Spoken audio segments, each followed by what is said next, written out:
happy Monday.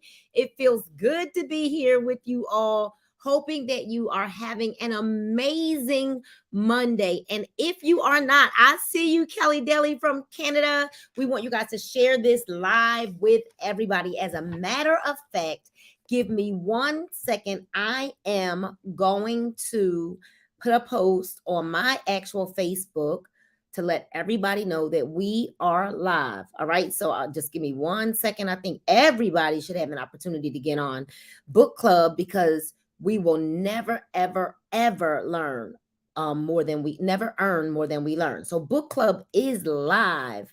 Let me see. It is live and all are welcome. Join us. Join us. Join us. Click the link. All right. Let everybody know we're live. We're live. So, how was your weekend? What did you do? How was your weekend and what did you do? Let me know. How was your weekend and what did you do? I see Philadelphia is in the house. You know, this book, as I'm thinking about what we're reading, what we've been reading now, we've been reading this book for a little while now. I think about what it's doing for me mentally. I don't know about you all, but I am having an amazing, amazing, amazing time. And I'm really excited about the fact that this book is challenging me. Now, Mondays are super busy for me.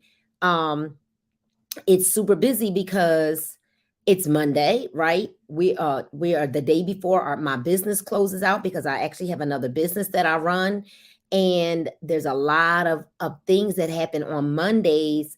We hold on, y'all. I'm trying to share this link one more time. Copy the link. I think I did it right. From the weekend's activity, right? We have a lot that we do come Mondays from the weekend's activity, from our business affiliates trying to close out their week of business tomorrow evening. So we got a lot going on, but you know what? I look forward to book club because it's the moment that we are able to kind of get away from the regular world and what's going on in our everyday daily lives. And I hope that some of you that are joining, what's up, Jack? Some of you that are joining us, that you find the need to even be here on book club. So my goal with book club, because I didn't like to read, and I promise you I'm not being rude, I'm just trying to make sure I'm tagging everyone. My goal is that you enjoy reading, because there was a time that I did not enjoy reading. So my goal, like I said, is that you all enjoy reading, and I'm hoping that we can find a way to enjoy reading together. There was a time, like I said, that I didn't like to read, and now I absolutely love reading. And so I was reading, you know, I got another book. I was in a conference about a week ago, and I got another book. What's up, Robin and Anita? And I got another book, you guys, and I want to just read you something from the book. I think you're going to really, really like this. Quality questions create quality life. Successful people ask better questions, and as a result, they get better answers, right? Quality questions create a quality life. Successful people ask better questions, and as a result, they get better answers. That's one of the things in this book that that stands out to me. And there's another one that stood out to me as I was kind of just taking some glimpses through this book. What's up, Jason Jones? Is the truth is that our problems become gifts once we learn from them. How many people? I was like, oh, that was good. The truth is that our problems become gifts once we learn from them. So I'm hoping that, like I said, that you had an amazing Monday. We're going to go ahead and dive in. You don't even need the book. So for those of you that might be joining us for the very first time, welcome to chapter 12 of The Power of One More by Ed Mylett. Ed Mylett, we have been reading your book, and it would be so nice if you would just give us a glimpse of you. You know, they once they become big time, you got to pay to get 5 seconds with them. But it would be nice if you knew that our book club is in love with your book, and it would be so great if we could get him to just give us like a 5 minute right glimpse, like a little. And I listen, I don't know about you all, but Ed Mylett doesn't let you tag him on Instagram, or the people who run his social media don't let you tag him on Instagram. But what's up? So we've got Flint, Michigan joining us, Delaware, Philadelphia, Washington, D.C., Canada, Pittsfield, Massachusetts is in the house, you guys. We've got people from all over the world joining us on tonight's book club. And so let me see. Let's make sure that we get this going across real good. Okay. And I want to go back to make sure I can see your comments. But we are in chapter 12 of The Power of One More. You don't need the book to be here. One more habit. Now, I will warn you that this book is getting a little spicy. Okay, it's getting a little spicy, and it's everybody has to hit them up. Everybody has to hit Ed Mylett. What we doing, right? So the one more habit. Your net worth to the world is usually determined by what remains after your bad habits are subtracted from your good ones. I'm going to say that one again. Your net worth to the world is usually determined by what remains after your bad habits are subtracted from your good ones. And that is a quote from the Benjamin Franklin. Show me your habits and I'll show you your life. Now, I did warn you and tell you that this was going to be a little spicy. And it's already spicy, and we haven't started reading yet. I'm going to say it again. Show me your habits. These are not my words. These are Ed Mylett's words. So don't be mad at me. Don't shoot the messenger. Okay? Show me your habits, and I'll show you your life. Ow! Okay, so he says, hold on, I need this little card to keep me right. Ed Mylett says, I can predict with a high degree of accuracy the results you're going to achieve based on your habits, because the outcomes in your life are directly related to your habits. Can anybody got an ouch-alleluia for us already? We are on page 1 of chapter 12. Your brain understands the importance of habits because it's an incredibly efficient organ. The brain's DNA is hardwired to protect you by conserving mental energy whenever it can. Saving energy means that reserves can be applied to other parts of your life where more brain power is needed. What does this have to do with your habits? Your brain is constantly trying to save energy. This is an important point to understand because it directly relates to how to build and change habits and why you even have habits in the first place. Habits are a direct result of your brain subconsciously taking actions in a way to ensure that you'll use less energy to get a desired outcome. With habits, your brain already knows what you need to do, and it switches to an autopilot mode. Much like setting a car on cruise control to create maximum fuel efficiency.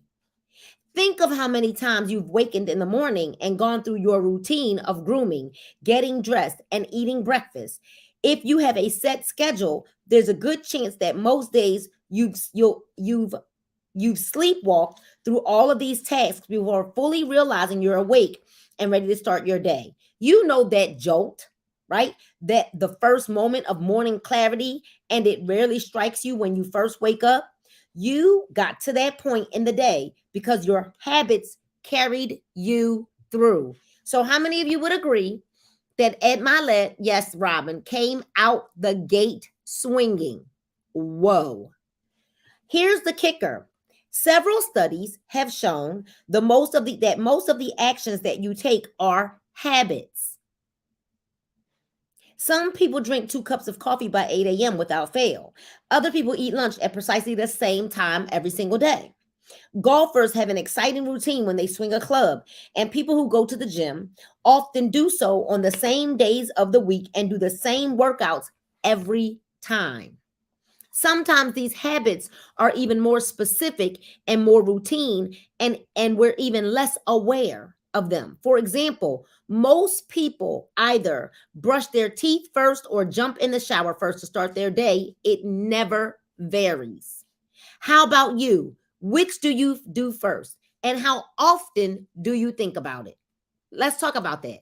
Let me see your answers in the chat. Which do you do first? And I see that every week now the numbers are dwindling. We started out with about 60 people reading this book with us. And I see today we have 10 active people with us. Oh, 11 now. 11. We started out with 60. So that just goes to show that the tougher the book gets, the less people want to read, the less people want to hear it. Because now we're at the point of the book that is causing us to see ourselves in the proverbial naked mirror. And let's face it, right? Most people do not love their bodies. They don't love their bodies. So they really don't want to look in the mirror.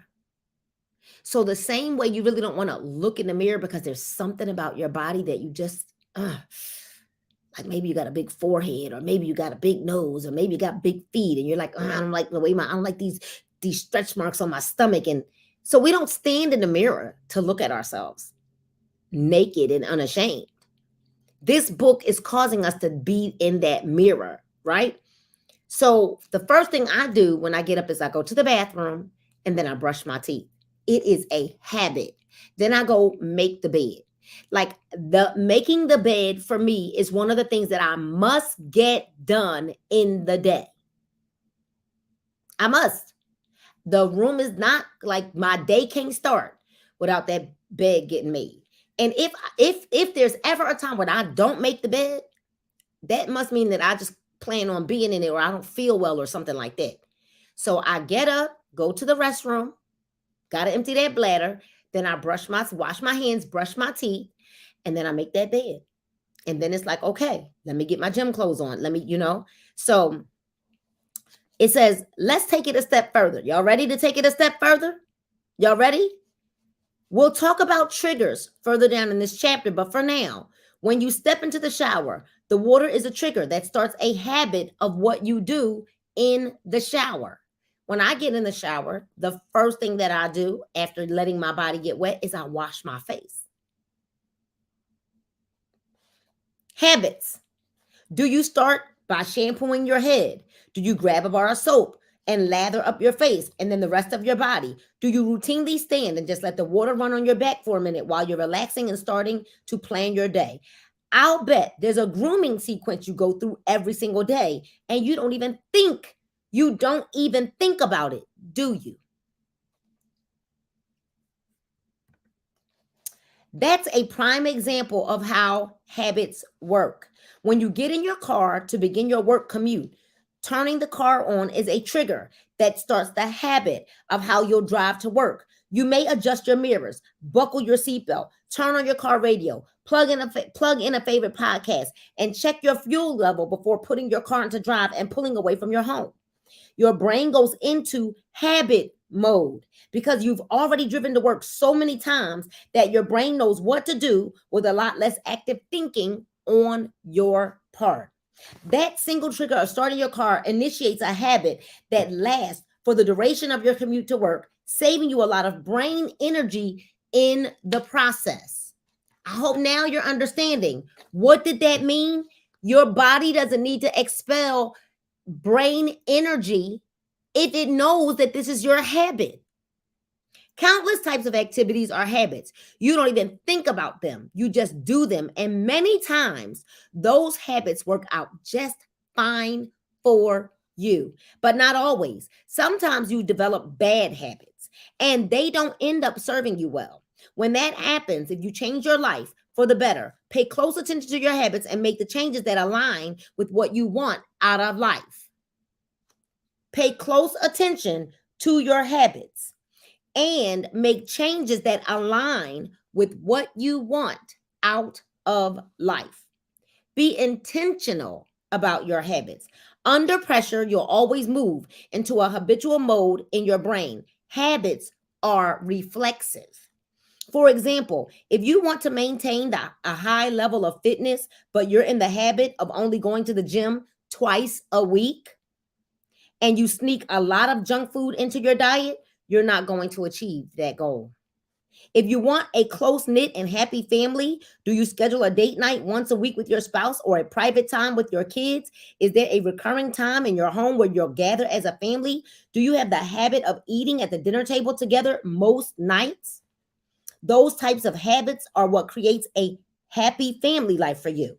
Perhaps you want more peace in your life, but you don't cultivate the habit of praying or meditating or going to church. How will you calm your mind if you don't do the things you need to put you in a state of grace?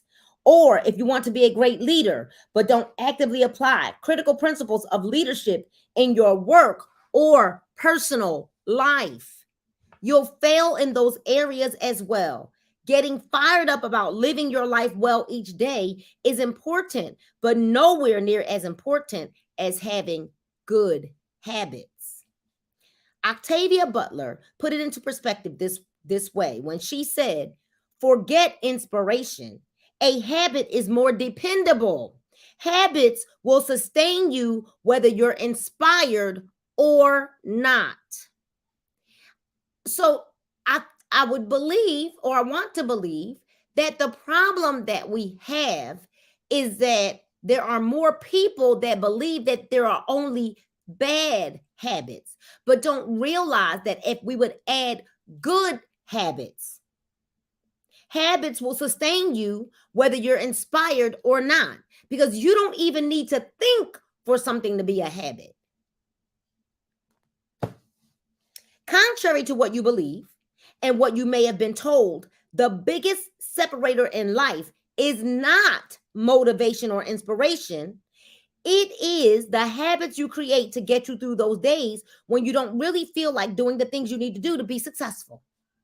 What do you do when you're not feeling great or when it's not your best day? How do you make progress on your projects and goals at those times? It's rituals and habits.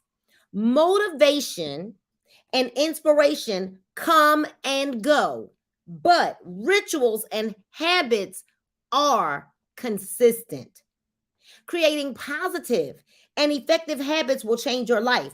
The good news is that this can take place with just a few simple steps. There's no need to overcomplicate the process. Habits are more reliable, that's right, than inspiration and motivation. However, you can learn to do this. It's crucial to understand how habits are born, why we rely on them so much, and what happens inside of our brain when a habit kicks in. So now let's talk about the science of habits. When you understand how habits are created and why your brain uses them to benefit you, learning how to upgrade your habits makes more sense. Life would be so much easier if we lived in a relaxed state all day long. Instead, often we live with varying degrees of pressure and stress. This stress can be caused by anything such as paying bills, hitting a pressure shot in a game if you're a basketball player, having a disagreement with your spouse, or attending an important meeting with your boss or a big client. On the other hand, you view those as normal parts of your life. However, in neurological terms, your brain does not distinguish between these events and treats them as threats. When we perceive these threats, our brain flips a switch, moves out of thinking mode, and goes into a reflex mode. We react and revert to what we know as a form of protection. And what we know are our habits. In biological terms, in response to a perceived threat, your hypothalamus activates and prompts your adrenal glands to release hormones, including adrenaline and cortisol. Now, we do understand that when cortisol is released, belly fat. So, if you're living a life in a constant state of stress,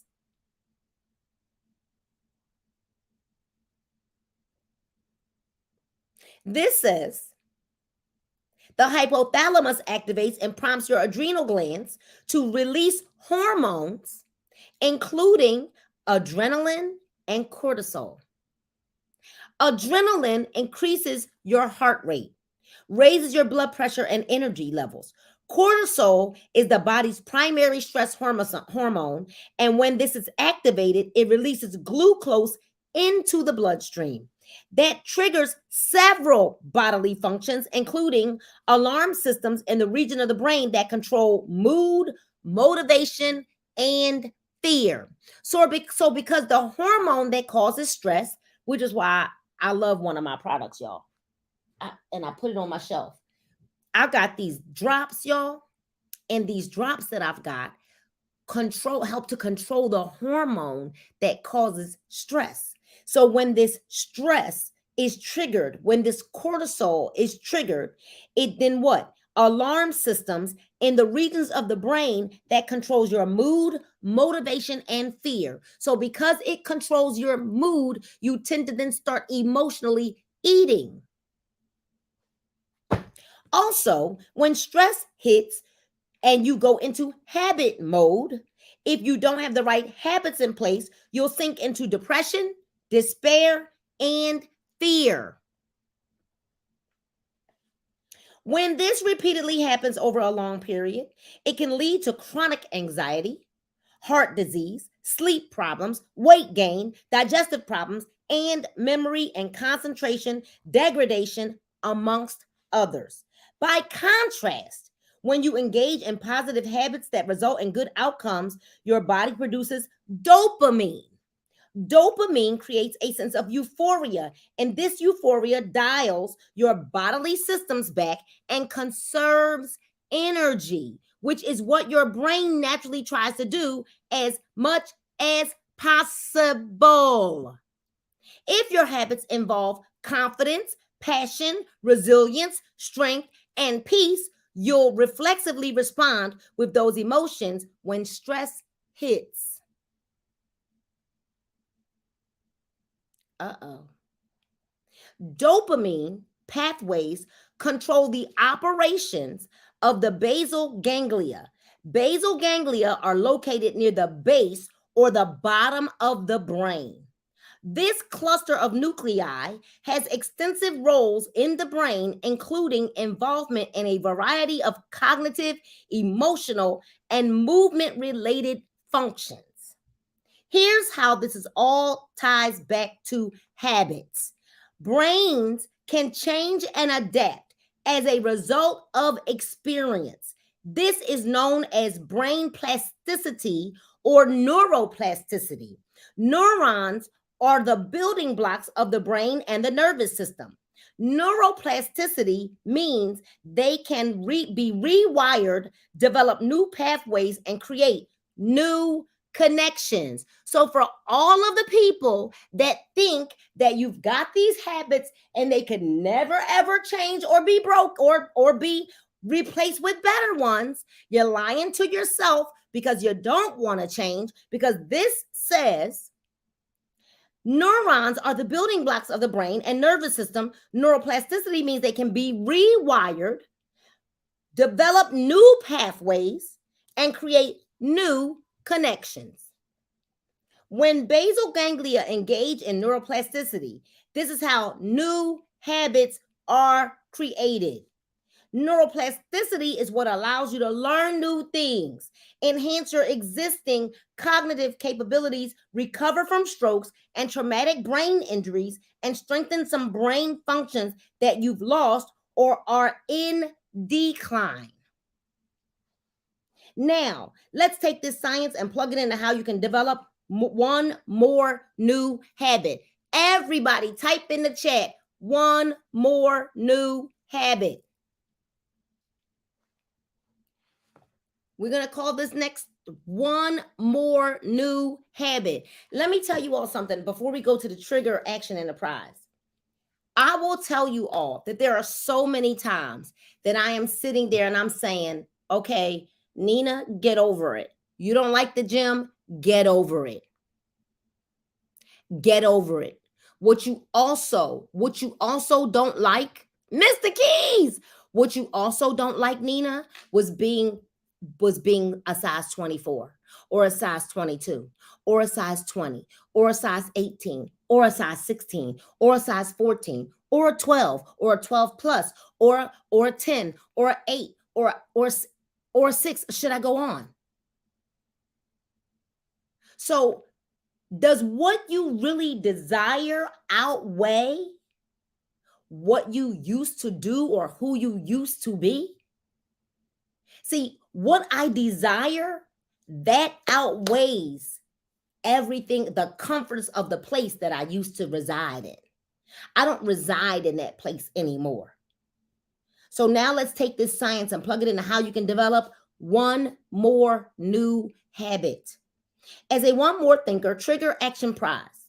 As a one more thinker, your goal is to create new habits that focus on releasing dopamine and minimizing perceived threats that release adrenaline and cortisol. All right, let me read that again. As a one more thinker, our goal is to create new habits that focus on releasing dopamine and minimizing perceived threats that release adrenaline and cortisol. So we do not want to keep doing things or thinking that things are perceived threats. By the way that you always fly off the handle when something happens? Are you always in stress mode when something happens? Well, then what you're doing, and you're wondering why you can't lose weight, it could be because of your habits on how you handle things. I will tell you, I have 5 seconds of stress. And then it's like, okay, we got to go into how we fix this now. How do we fix this mode? So I am producing more dopamine and less what? Adrenaline and cortisol. Keep in mind that habits are directly related to your emotions that are controlled by your what? Basal ganglia, where emotions emanate. Whether you realize it or not, these habitual emotions control you. So when you reframe your emotions,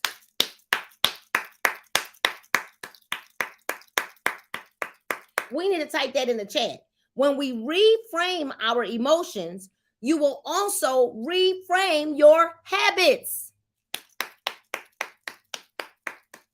This is so good. Ed Mylett, this is so good. When you reframe your emotions, you also reframe your habits. Because habits make up so much of your life.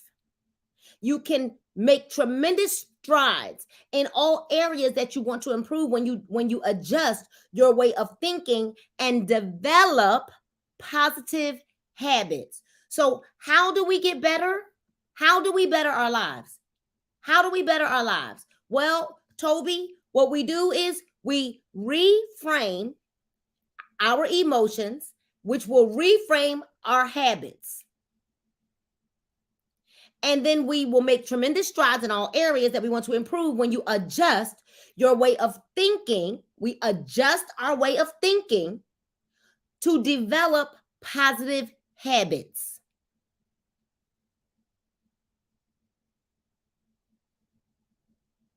Creating new habits involves 3 steps: the trigger, the action, and the prize.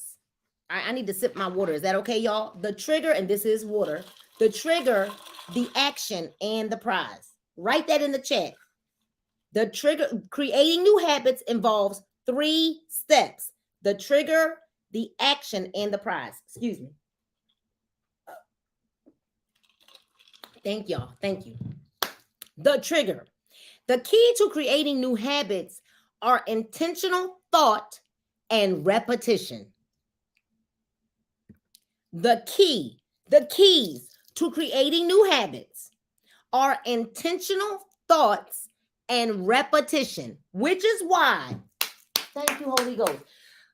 When people ask me why is it so important that you speak affirmations out loud every single day, or in my case, they are around my mirror every day. So while I'm brushing my teeth, Robin, I am looking at my affirmations and I'm reading them every single day. I'm looking at, I will be a best-selling author. I will have an international team. I will earn $50,000 a week. I will earn $100,000 a month. I will earn $100,000 a month. I will earn. I'm looking at the affirmations. My seed will know no lack. My children are blessed and healthy. Like literally, y'all. It is important because what? The keys to creating new habits are intentional thoughts and repetition. To develop these things, the first thing you should do is make a list of habits that you'll need to reach a particular goal. Be specific and write them down. Create a list of habits. Here it is. Create a list of habits that you will need to reach a particular goal. What habits do you need to reach a particular goal? What habits? If you're a social media marketer, right? If you're an online marketer, do you need a specific amount of online content?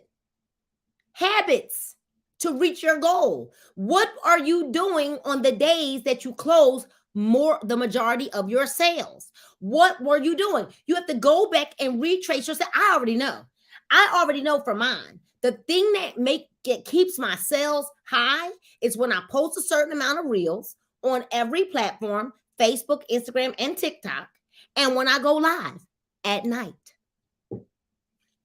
I haven't been live at night in a few days. I know what creates big volume for me. But I bet you I'm busy tonight. Now I'm going to get off of here. I'm going to have exactly about 45, 50 minutes until I do an 8 o'clock opportunity call. And then I'm going live. I've already planned out what I need to happen. Because I realized that what I didn't do a good job of this weekend is being live. I didn't go vending this weekend. And I wasn't live because I had an event in my home. So, for example, if your goal involves fitness, what are the habits that you need to develop? Because I'm going to tell you something. I'm going to help you guys out a whole lot right here. Using supplements are great because I sell them, but it ain't going to do all the work for you. So if you know that you've come to a halt, that is because what got you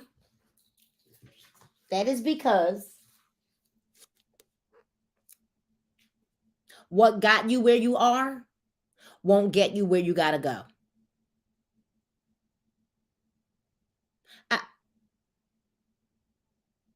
I'm here to tell you, supplements help, but they're not a magic wand. So what got you where you are won't get you where you got to go. Now you got to do some things like push back from the table. Stop it with them carbs. Get some real exercise in.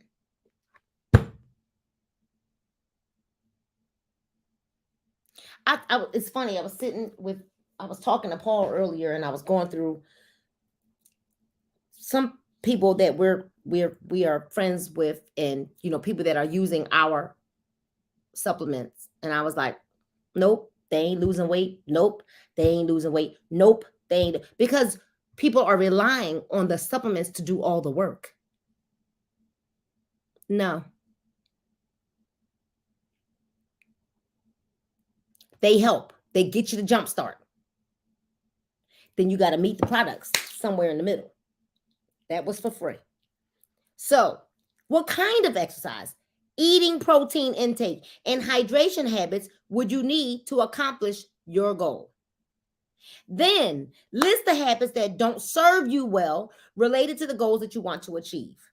You can do this by starting with the emotions you gravitate to under times of stress. Do you get uptight, angry, fearful, tense up, or lose confidence? Those habitual emotions are going to dictate your actions. As you do this, ask yourself, when I'm under stress, will I achieve a better outcome if I'm filled with these negative emotions or more positive emotions, such as calmness, equanimity, and focus? Remember, your brain is constantly trying to find a way to conserve energy.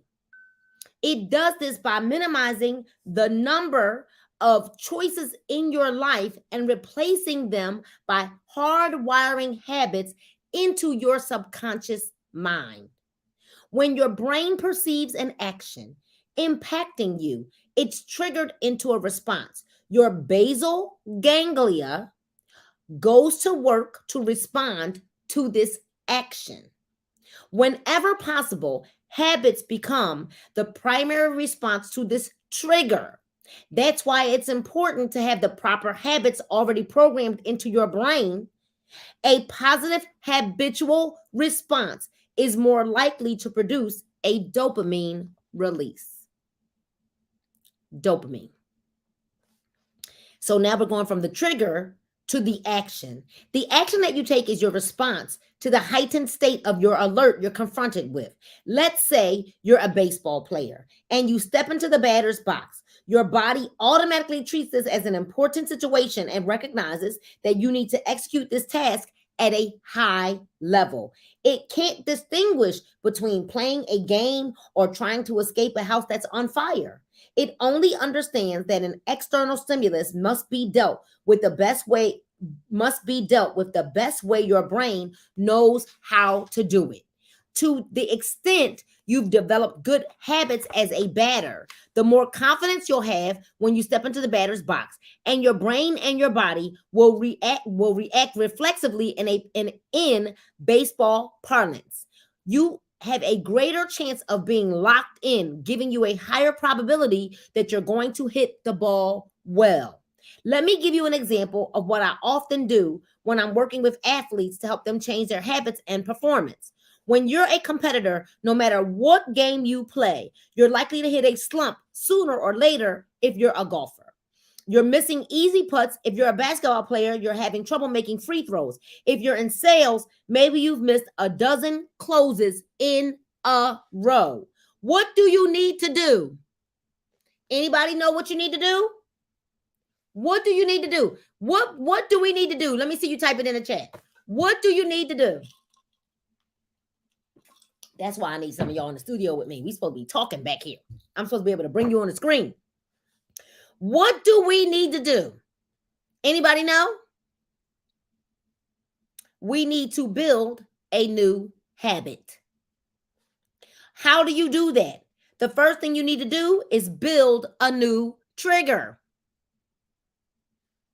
When I work with hitters in baseball, the first thing I'll do is have them change their trigger. This means the first thing that they do when they step into the batter's box is to change the trigger that puts them into a habit mode. For example, instead of tapping the plate once before they get ready to swing, maybe they tap the plate 3 times. Perhaps I'll have them adjust their batting gloves a different way or take a different number of practice swings. Doing this triggers a new habit. Has anybody noticed that I'm creating a new habit in the gym? Anybody notice that? Anybody that watches me not that you're there every day. I don't expect that from anybody, but has anybody noticed that I am creating a new habit in the gym? There's a reason for that.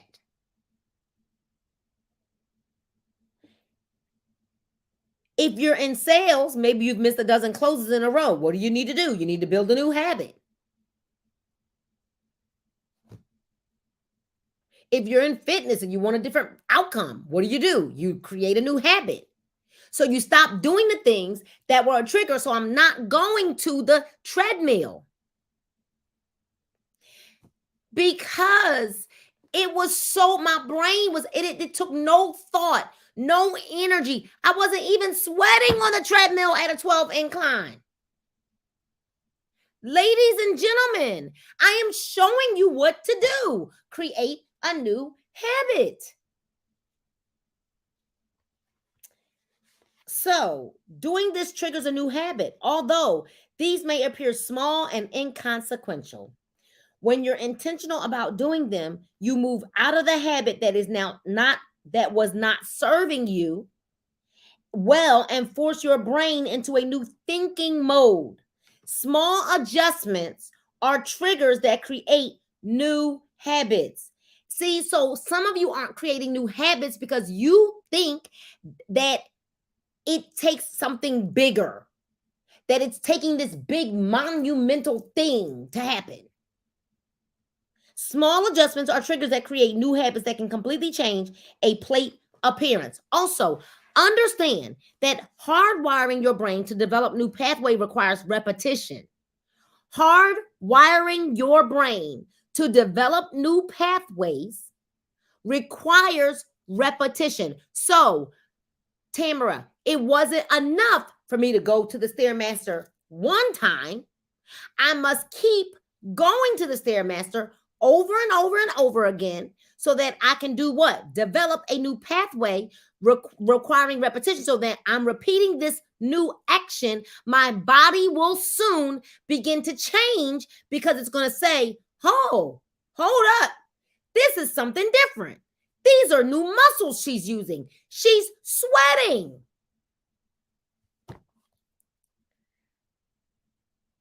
I'm at 7,000 steps, and normally it takes me until well into the evening, late, to get to 7,000 steps.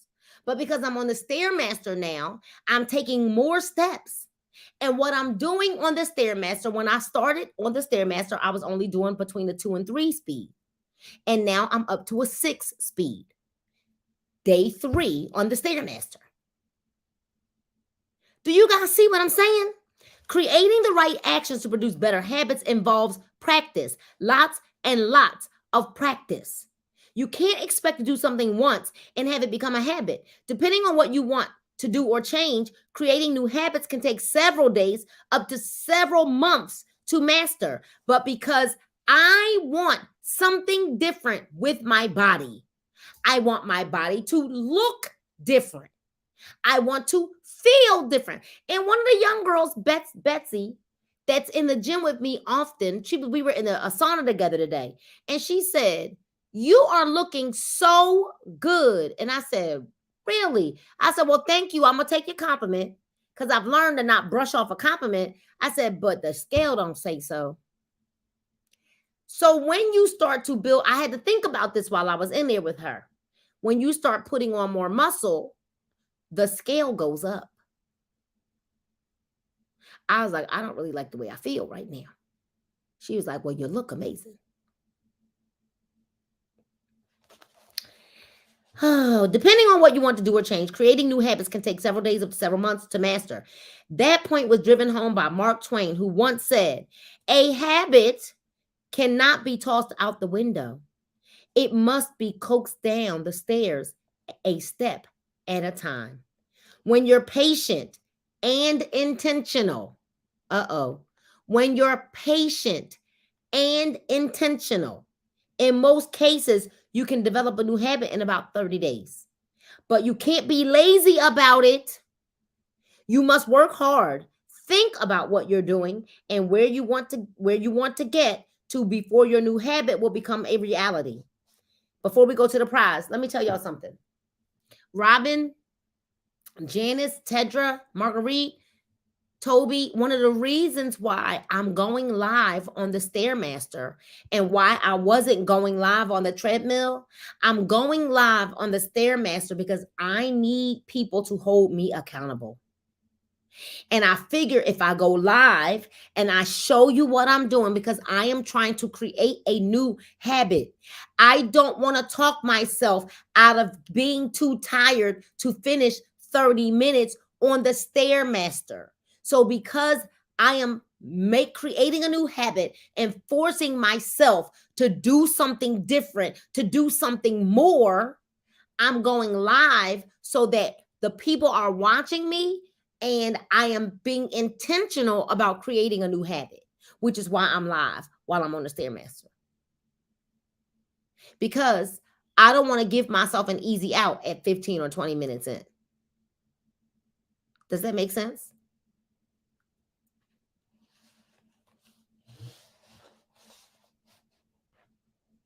Does that make sense?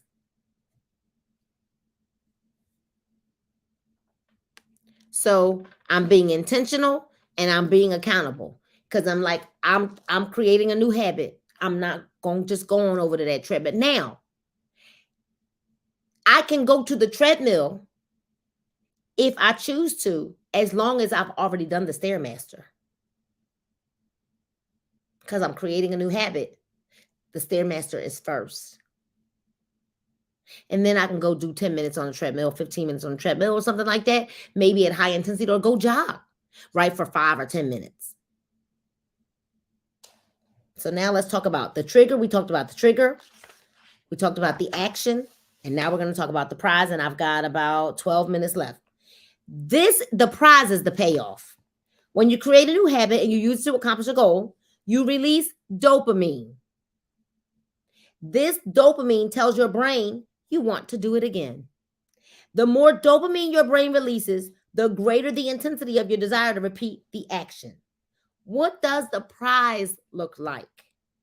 Because Tedra, in my mind, I'm doing something different now. I'm on the Stairmaster. I'm expecting a difference in my body. I ordered a different waist trainer today. I'm going to suck this waist in even tighter because I gave away my better waist trainer to a girl down here in Georgia. She was like, girl, I need me one of them. And I was like, really? And I said, I thought I had another one at home. And because I told her that I was going to give it to her, I washed it. I said, I'm giving you this because I promised you one. I thought I had a second one and I didn't, but I'm giving it to you. That was the one that was like cinching me and holding me in. And it would make me sweat. So I went ahead and ordered a new waist trainer today because I plan on going at it. I want my body to look different. So this dopamine tells your brain you want to do it again. The more dopamine your brain releases, the greater the intensity of your desire to repeat the action. What does the prize look like? The prize could be as simple as celebrating when you reach first base after a good plate appearance. It could be as small as a high five walking out of the boardroom after closing a big sale. Sometimes the prize is the action itself. It could be the home run, the closed sale, or the special look at your spouse's face across the table when you're out to dinner on a date night. Maybe it's quietly relaxing with a glass of wine at the end of a good day when you've accomplished a lot of things that were important to you. When you reframe your trigger and change your actions. When you reframe your trigger and change your actions, your brain responds favorably because you've achieved greater alignment. Instead of battling your brain rewards you. Oh, Robin, I got you. I'll send it to you when we get off. You may be asking yourself, is a prize important? Absolutely. When you give yourself a prize, you create an essential reinforcement for the trigger and the action. You lock in the habit through the chemical reaction you create in your brain. So don't let the prize be, well, I'm going to eat the cake, anime, if you're on a weight loss journey. No, the prize could be that you watch your favorite show when you've been like monitoring how much TV you have. Your prize could be, I got you, Carol. Your prize could be that you allow yourself to purchase something that you've been wanting. Your prize could be something like that. Don't allow it to be, well, now I get to eat that big old piece of cheesecake. Because that's only going to trigger those bad habits again, right? So it says changing enough habits and getting more prizes is part of a larger overall enhanced state of being. Each time you put one more new habit in place, you'll be happier because you're more productive in advancing your life the way you were meant to do. At the beginning of this chapter, I told you that these steps would be simple, and they are. Don't overthink. Don't overthink how you go about developing one more habit. 1, create a new trigger.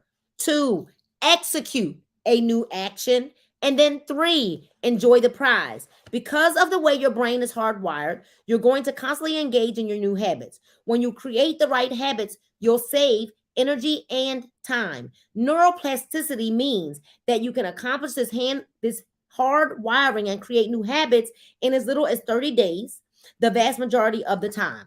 Examine your current emotions and intentionally look for ways you can create new habits. Also, intentionally look for ways to eliminate habits that don't serve you well. When you look for one more opportunity to create new habits, you'll find a clear path to a more blissful life. Perhaps most important of all, one more habit could not only change your life, that habit could also save your life. Eating healthy, exercising regularly, getting plenty of sleep, enjoying your hobbies, volunteering in your community, and other similar habits are things that you should actively pursue. I started this chapter by saying, show me your habits and I'll show you your life. I hope that that statement makes more sense for you now. Our habits have consequences. If we take control of our habits on a more consistent basis, we'll have a higher measure of control over the results that we achieve. That's why it's essential as a one more thinker to understand the science of habits and the need to be intentional with our actions to positively alter the outcomes in our lives. And that is the end of chapter 12. We will be starting chapter 13 next week. One more multiplier. The whole is greater than the sum of its parts.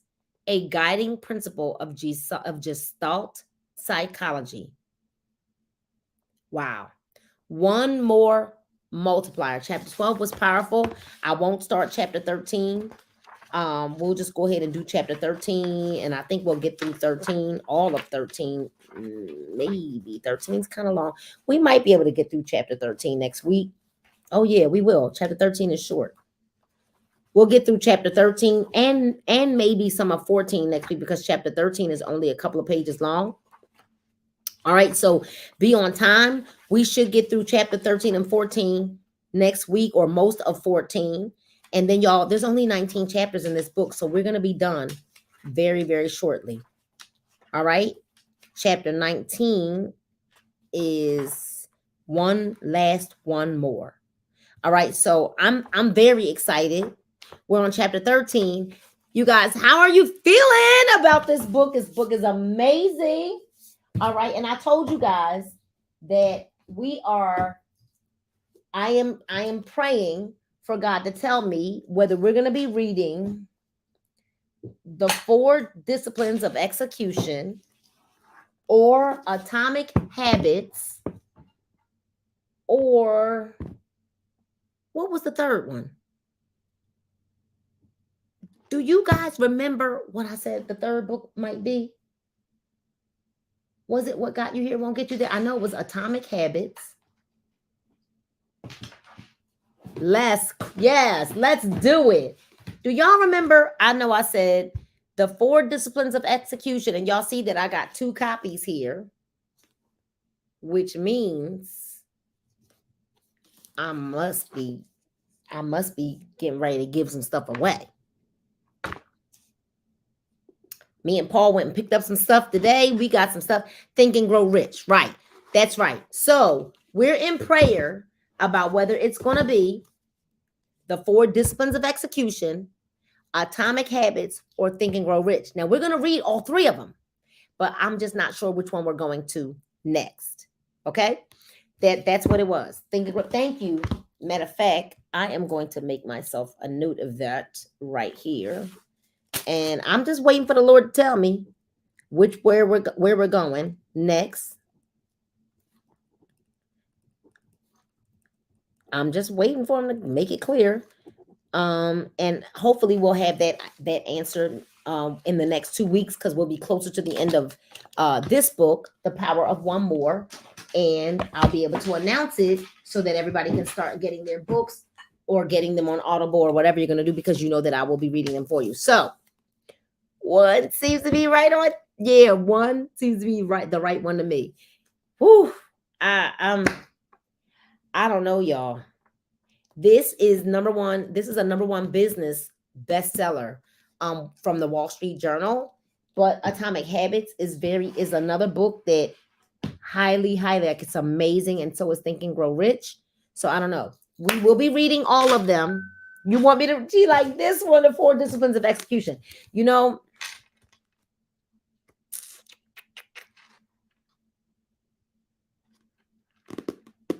I don't know. I don't know yet. I don't know. I think this one might be later. This one has a lot of like, I think this one, I don't know. I've been glancing through this book, y'all. Atomic Habits. Yes. So the reason why I thought about Atomic Habits, I really believe that it's a toss up between Atomic Habits and Think and Grow Rich. Yeah. This one I think is going to require a little more. I think the execution is going to be more like towards the end of the year, because I believe that this is going to require a little bit more of us. Right. Yeah. So I'm thinking it. So y'all just know it's probably going to be Atomic Habits or Think and Grow Rich. I think that's where we are. I think we gotta grow up for that one. That one is intense. I don't even know. We might do some of that book and not all of it. I think that might be what ends up happening with the 4 disciplines of execution. However, I know that it's a book that I must read. It's going to be Achieving Your Wildly Important Goals, right? Execution. And let me talk to you about, I'm going to tell you what's in these. So installing discipline 3, installing discipline 4. So I'm sorry. 1 is going to be the 4 disciplines of execution. Focus on what's wildly important, act on lead measures, keep a compelling scoreboard, and create a cadence of accountability. And then it's installing 4DX with your team, what to expect, installing discipline. So it starts off with discipline, then installing this focus on installing discipline, and then focus on what's wildly important and act on lead measures. Then keep a compelling scoreboard, and then create a cadence of accountability, installing discipline. And then the third part of this is installing 4DX in your organization, best practices from the best, focus on the organization, on the wildly important, rolling out 4DX across the organization, bringing it home. So now what at the end? That's why I said, I think that this one is later in the year. Yeah. I don't know. This is a bit of this is all meat. And I honestly think this one is the one that was going to take us the longest to get through. The words are really small, tiny print. Do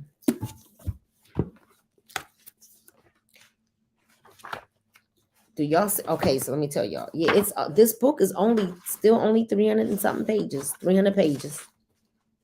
300 active reading pages. No, a little, yeah. A little less. It is 296. I don't know. All right, but we'll see. God is going to lead us. I'm in love with our book right now. I know. So it's got to be good where we go from here. All right. So thank you so much, you all, for being on book club. I got to get ready for our 8 o'clock opportunity call. If I were you, I would find some people to get on our Zoom 678-062-062-8230. Password is ascend, lowercase ASCEND. So some of you guys, I'll see you on our let me make sure that I didn't miss anything. Okay, good. See you on our opportunity webinar, which is going to start in exactly an hour, which is why I wanted to make sure that we ended all right. So I would hope that you would have a bling-tastic rest of your week, a bling-tastic rest of your evening. Listen, be kind to one another, do a good deed, and no matter what is going on in your life, you can live again, laugh again, hope again, dream again, and you most certainly can bling again. Make sure you pay it forward to somebody this week, all right? As you're being kind to one another, do a good deed and pay it forward. We'll see you later.